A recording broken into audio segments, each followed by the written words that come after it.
Assalamualaikum warahmatullahi wabarakatuh. Coba kita mulai dengan suatu pertanyaan yang sederhana saja. Hari ini bulan apa ya? Pastinya ada yang menjawab bulan ini adalah menjelang bulan Ramadan, atau ada yang menjawab bulan ini masih bulan Sya'ban, atau bahkan ada yang tidak memperhatikan bulan ini tuh bulan apa. Nah, inilah yang sejak awal disampaikan oleh baginda Rasulullah sallallahu alaihi wa ala alihi wasallam dalam hadisnya, "Dzalika syahrun yaghfurun nasu anhu baina Rajabin wa Ramadan." Itulah bulan yang sering dilalaikan manusia, yang mana terletak di antara bulan Rajab dan bulan Ramadan. Artinya apa? Artinya sejak zamannya baginda Rasulullah sallallahu alaihi wa ala alihi wasallam, problem umat itu sama saja. Bulan yang dianggap biasa saja seringkali justru menyimpan keistimewaan yang luar biasa. Nah, lalu baginda Rasulullah sallallahu alaihi wa ala alihi wasallam melanjutkan,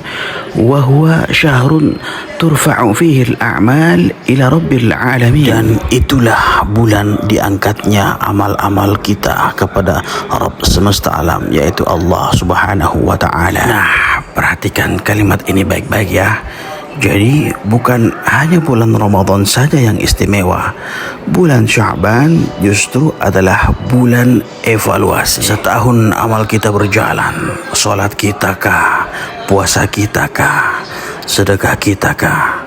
Tapi juga dosa kita, ya, lalai kita, kelalaian lisan kita, kelalaian hati kita, semua itu diangkat kepada Allah Subhanahu wa taala pada bulan ini. Karena itu Rasulullah sallallahu alaihi wa ala alihi wasallam tidak memperlakukan bulan Sya'ban seperti bulan biasa. Sayyidah Aisyah radhiyallahu anha meriwayatkan sebuah kesaksian, "Wa ma ra'aituhu aktsara siyaman minhu fi Sya'ban." Sayyidah Aisyah menyampaikan bahwasanya aku tidak pernah melihat Rasulullah sallallahu alaihi wa ala alihi wasallam paling banyak berpuasa sebagaimana beliau berpuasa di bulan Sya'ban. Nah, ini penting kita pahami bahwasanya baginda Rasulullah sallallahu alaihi wa ala alihi wasallam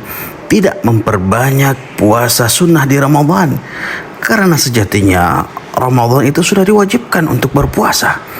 Tapi justru beliau mempersiapkan dirinya di bulan Sya'ban. Ketika ditanya mengapa demikian, baginda Rasulullah sallallahu alaihi wa ala alihi wasallam menjelaskan dengan sangat singkat namun maknanya sangat berarti.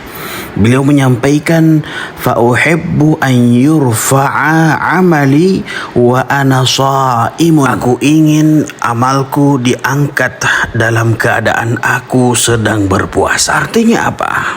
Rasulullah sallallahu alaihi wa ala alihi wasallam ingin saat amal beliau sampai kepada Allah Subhanahu wa taala, beliau berada dalam kondisi paling dekat dengan ketakwaan kepada Allah Subhanahu wa taala. Jika hari ini amal kita diangkat dalam kondisi amal itu naik, apakah dalam keadaan hati yang bersih, ataukah dalam keadaan hati yang menyimpan iri, yang menyimpan dengki, atau mungkin menyimpan luka yang belum selesai? Oleh karenanya Sya'ban tidak hanya berbicara tentang ibadah fisik, tetapi juga berbicara tentang ibadah hati.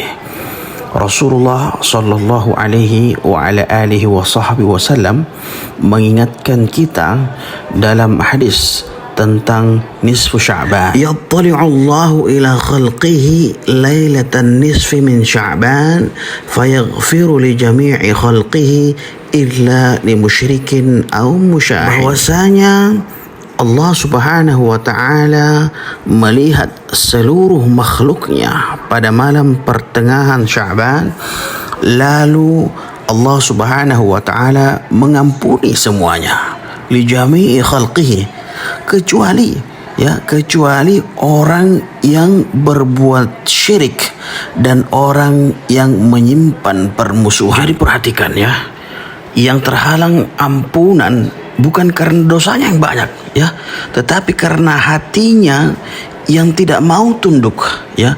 Orang musyrik, ya, karena kesombongannya kepada Allah, ya.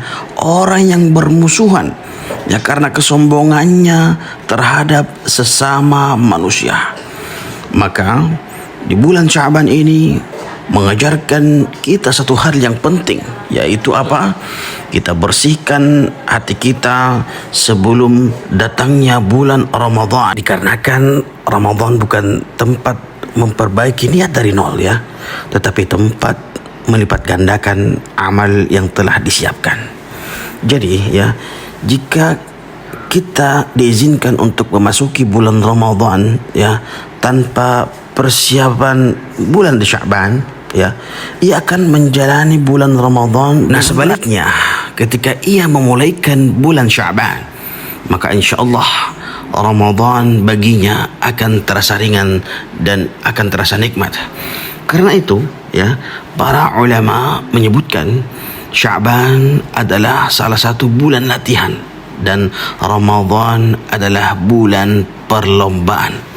Maka kita ini jangan heran mengapa Rasulullah sallallahu alaihi wasallam sangat mencintai bulan Sya'ban, ya, bukan karena bulannya, tetapi karena fungsi dan nilainya di sisi Allah Subhanahu wa taala. Ya, semoga Allah Subhanahu wa taala mengangkat amal kita dalam keadaan yang terbaik. Allahumma amin. Semoga bermanfaat dan wassalamualaikum warahmatullahi